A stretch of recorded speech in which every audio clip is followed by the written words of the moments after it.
Now, as you know, when I ran for governor of California, I wasn't treated all that well by the LA Times. They have a columnist named Erika Smith. I don't think I've ever met her. And she referred to me as, wait for it, the black face of white supremacy. And said some other relatively terms of endearment like that. So recently she wrote another piece and talked about how at one point it looked as if I might even win this race, that the people that wanted Gavin Newsom recalled versus people who did not want him recalled were pretty much in the margin of error. And she said, that's when Elder entered the race. Specifically, she said the following: the biggest entrance to the race came in July. That's when Larry Elder, wait for it, the loud-mouth radio talk show host. Let me just stop right there. The loud-mouth radio talk show host. Don't talk show hosts give opinions? Do you know one who isn't loud-mouth if the definition of loud-mouth is having opinions?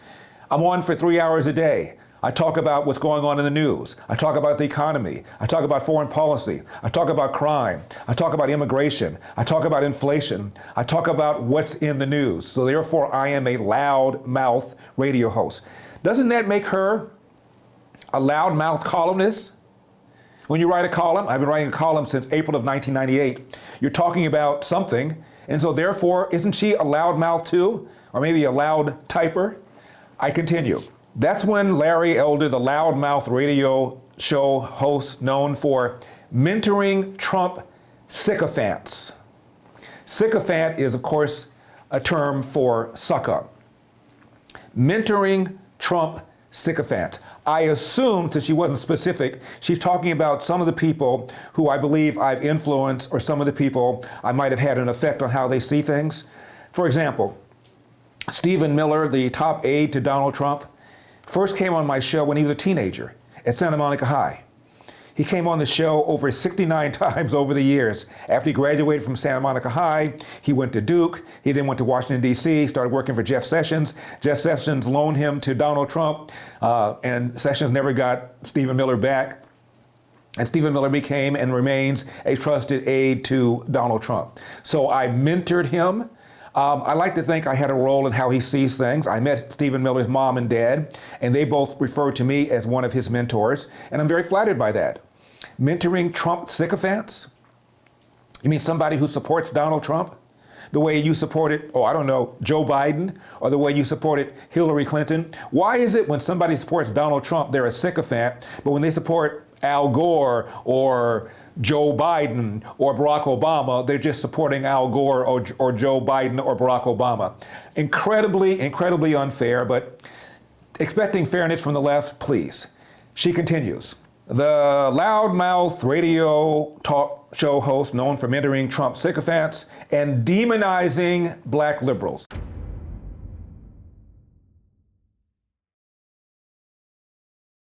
Let's stop right there. Demonizing black liberals. You mean criticizing black liberals, the way I criticize white liberals, the way I criticize Hispanic liberals, the way I criticize liberals. I criticize people who believe in tax and spin. I criticize people who play the race card. I criticize people who have veered from the values that made this Judeo-Christian country great. These are the people I criticize. I'm sorry. You criticize moi. You call me the black face of white supremacy. Are you demonizing black conservatives? And by the way, do I demonize black conservatives? Do I demonize Thomas Sowell? Do I demonize Walter Williams? Do I demonize Shelby Steele? Do I demonize Allen West? Do I demonize people who, in my opinion, have the right kind of values, the right kind of policies, even when they're black? No, I don't. So what she's really saying is she doesn't like Larry Elder because Larry Elder doesn't like liberals. Well, Larry Elder is not very fond of liberals, so I guess you got me. She continues. Larry Elder, the loudmouth radio talk show host known for mentoring Trump's sycophants and demonizing black liberals to entertain white conservatives.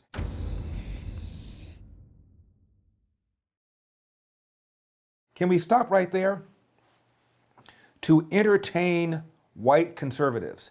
That's just not insulting to me. It's insulting to everybody who's watching this thing who's white. The only reason you're watching me, the only reason you happen to enjoy my videos is because I demonize black liberals to entertain you. It isn't that I have points of view that are persuasive. It isn't that I bring facts to bear that others don't bring to bear. It isn't that I've got an entertaining, uplifting, provocative show. No, no, no. I'm doing this to demonize black liberals because you racist white people need me to do that to entertain you. How incredibly, wait for it, racist?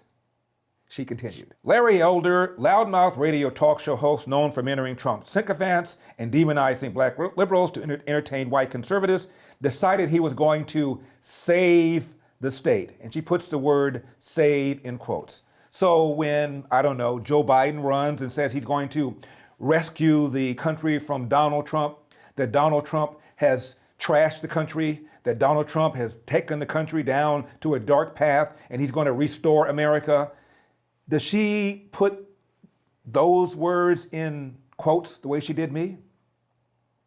Probably not. As a self-proclaimed sage of South Central, actually I say sage from South Central, but why be accurate?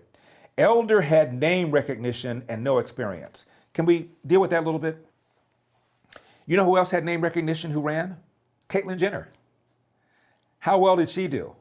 Not very well. So just having name recognition doesn't mean you're going to win, and no experience. Let's talk about that for a second. When people who are in the private sector decide to run for office, I thought that was a healthy thing. I thought we didn't want career politicians until somebody from the private sector decides to run who is a black conservative, then all of a sudden he has no experience.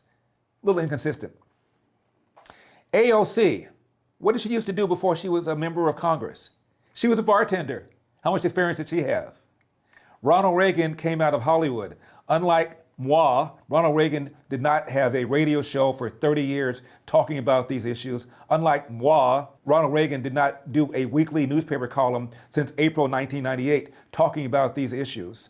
And the inexperienced Ronald Reagan became a two-term governor of California and became a pretty good two-term president of the United States. The second time he ran in 1984, he carried 49 states. Not too shabby for somebody with no experience. She continues. That, of course, set him up for a rapid rise to the top of the polls, above more traditional candidates, such as former San Diego Mayor Kevin Faulconer and Assembly Member Kevin Kiley. As if, had those two been the front runner, Erika Smith would have written positive articles about them, would have praised them, because she opposed the recall in general. She supports Gavin Newsom in particular, so it didn't matter who rose to the top of the poll, she was going to trash them. It's not my fault that of the 58 counties in California, on the replacement side, I carried 57, including the county where Kevin Kiley is and the county where Kevin Faulconer is. It's not my fault I rose to the top right away. It's not my fault, for whatever reason, I was appealing to the grassroots. She despises Republicans. She despises black Republicans even more, and that's all this is. By the way, I've been called worse by worse. I've been called an Uncle Tom, a foot-shuffling Uncle Tom, a boot-licking, foot-shuffling Uncle Tom, a bug-eyed, boot-licking, foot-shuffling Uncle Tom, an Oreo as in brown on the outside, white on the inside, coconut, the same concept. I was called the Antichrist once, but I tell you what I've rarely been called. Even she didn't call me that. Wrong.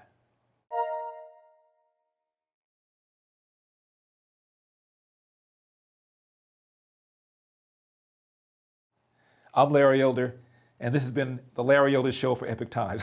See you next time.